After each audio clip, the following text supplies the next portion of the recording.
communication ability, charisma, work ethic, and technical knowledge. And what this did was charisma, even if they were 5 out of 5, there's still 15 other points that they have to get. And I usually had a minimum threshold for, like, on average, we know that if they don't score 17 or above here, they're probably not going to be a great fit for the role. You went in prepping yourself, almost kind of like priming yourself mentally of knowing these are the things that I need to keep in mind when evaluating this person. Initiating becoming a hiring machine sequence in 3, 2, 1.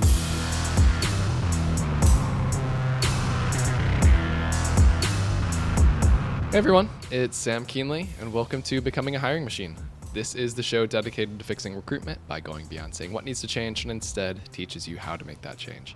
Today we've got a great Tactical Tuesday episode ahead of us, but before we get into that, I want to tell you a little bit about the show. Essentially, we have shows within the show here. Some days we have interviews with industry thought leaders and others who are shaking up the space, while other days we cover things like trending topics. Stop by every Tuesday like today for a Tactical Tuesday episode where we go deep on how to do something that's going to help you drive better results in your day-to-day. And occasionally you get a mic drop episode from Matt where he shares something he's been thinking about within the recruitment space and wants you to know. Now, as a reminder, if you like the content that we share here on the show, make sure that you subscribe for more. All right, last week we spoke about culture fit and how we all know it's critical when making a hire. Yeah, no duh. Well, we also know how culture fit often means liking the people that you work with as they share similar mentality, work ethic, curiosity, insert any vague company values here. But the one thing I know some of us struggle with is getting past when you really like a candidate and not allowing yourself to overweight that factor when you think about, should I advance them through the hiring process? Are they truly a great fit for this role? So here to help us navigate this scenario is your favorite Tactical Tuesday co-host, Vivien, to get into this with us today. Vivien, welcome. You. Hello. All right. Yeah. So this is a fun one. We've been talking about it a bit. It's really easy to get candidate googly-eyed sometimes. People, when you show up to an interview, you are showing up as your best version of yourself. Like, you're selling yourself at the end of the day, right? So this is something that I think people listening to us probably have all experienced this. They've had the candidate can sell themselves well, and then they get into the role and the hiring manager is like, why are they at this stage with me yet? And then you also have other candidates who sell themselves well and they do phenomenal in the role. So it's not always like a perfectly linear correlation of, like, if they do this, they will or won't be good. So curious, like, as you've come across this through your career and all the customers that you work with, like, what are your thoughts on the scenario as a whole, and how can we kind of work our way through navigating this one? Yeah. Honestly, it's so simple. When you're noticing that you're getting super googly-eyed about a candidate, ask yourself why. What about this candidate is making me so googly-eyed? Because sometimes you can get super, super excited because it is the perfect fit. It's like truly that once in a lifetime unicorn that knows exactly how to sell themselves. You have great chemistry with them. You have similar working philosophies, communication styles, and things like that. And culturally fit. It's kind of like the car analogy that I used last time.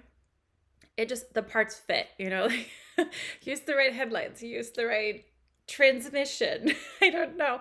But essentially, that's what you're looking for. And sometimes if you can just think through, okay, what about this person is making me so excited about them and like them so much, and identify the specific things, like try to bring it down into like that. Mm-hmm. And then once you start reviewing that list, pay attention to, is it because they really did a great job at explaining how they solved a particular problem and we have a very similar one, and I would love to try this approach. This was such a creative one, and they seem like they really know what they're talking about and not just selling it in like I can do this really well and like fluffy words, but really explaining it well so that it makes sense and that you're like, I could implement this on my own, but I don't want to because this person knows it and I want to work with them. They're delivering so much value. Or is it just that they crack jokes, they give you a couple of compliments, and it's on a very superficial level that you're liking them. So honestly, just that one question, what about them do you like? And just write down that list and take it from there.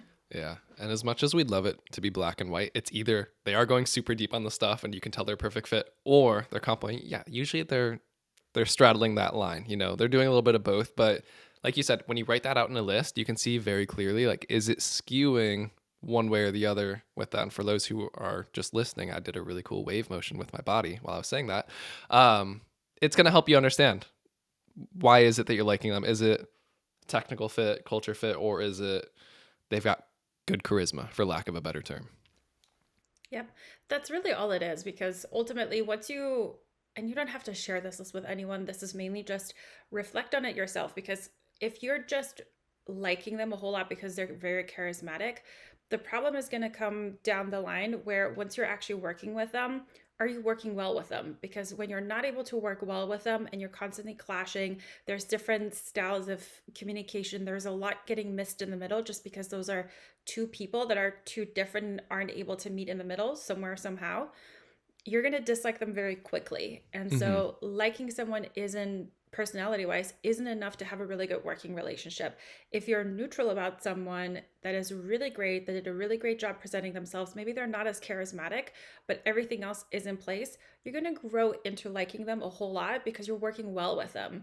The number one thing that people hate about teams and working in offices and those politics is having to work with someone that they're not work compatible with, Mm-hmm. which is fine, it can happen. But then you just have to meet in the middle and find a compromise that works well for both parties. But it's those where you can't even find that middle ground, where somehow there's some kind of disconnect no matter what. You can't get it. And they might be charismatic, great as a human being, but if you're not able to work with them well, it's just going to make work really painful. Someone's going to leave, stuff's not going to get done. There's going to be internal drama and conflict. You don't want that. So liking someone during the interview is a good indicator of something. You just need to do a little bit of self-reflection to see what exactly is going on. Mm-hmm.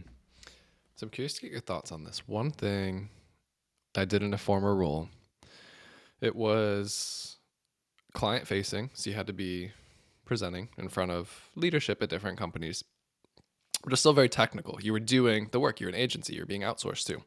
And so when we were going through the hiring process, we start early on. We were in the days of just like, oh, like you're talking about people who are client facing. Of course, they're going to be charismatic. So it's like, okay, speaking from experience here, like we would fall into that trap sometimes and experience what happens when you hire the person who interviews really well and then had to learn the lesson when unfortunately we had to let them go later on was, that they didn't work well with the team. They weren't able to do the job because there were other facets, like you said. So one thing that I did, it's a scorecard, but it's a very, very simplified scorecard that I would do live on the call, not like after everything, but talk to them for a half hour, for an hour. I would just have 4 different criteria for this specific role.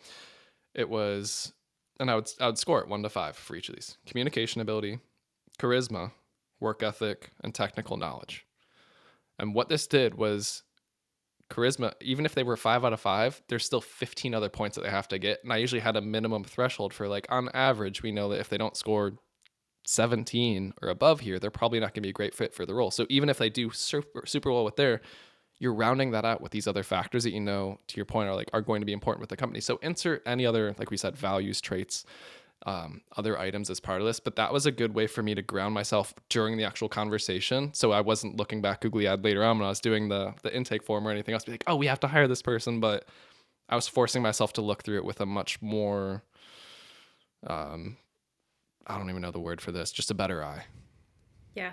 And it's because you went in prepping yourself, almost kind of like priming yourself mentally, of knowing these are the things that I need to keep in mind when evaluating this person.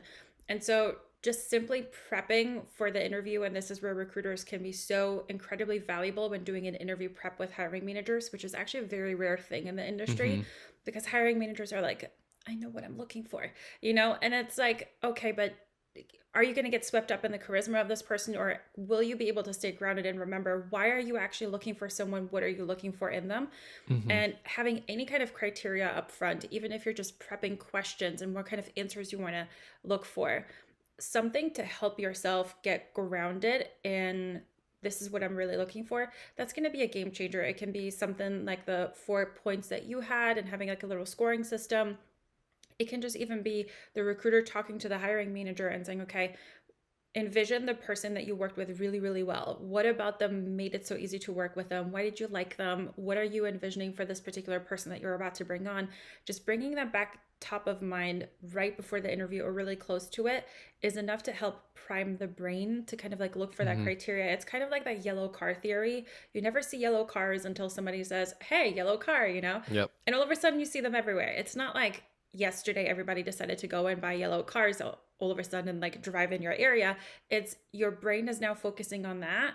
And you want to do the exact same thing when you're going into an interview as a hiring manager and as a recruiter. If you know this is a hiring manager that gets swept up in the feels, and is very easily like wooed by charisma, just prep them for that in some way, shape, or form. And you're going to know how to best deliver this to the hiring manager. But that way you can like prep them a little bit and they can be a little bit more calm when they're evaluating and making the decision on the candidate.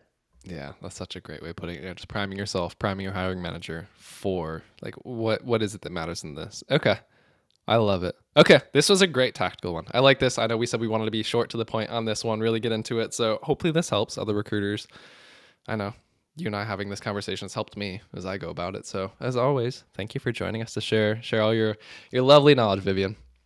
Of course, anytime. All right. Well, as we wrap, Becoming a Hiring Machine is a production of Loxo. If you like this episode, but you're not sure where to go next, we do have a link to a similar one, and you can find that in the description of your favorite podcasting platform, as well as on our website. Full video episodes are available on YouTube. If you ever have questions, send them our way, podcast@loxo.co. And lastly, if you did enjoy this episode, please make sure to leave us a quick rating in your podcast streaming platform. It only takes you 3 seconds, but it's going to help other recruiters like you to find us. So, all right, everyone, that's the show. That was a great Tactical Tuesday with Vivien. Till next time, bye, y'all.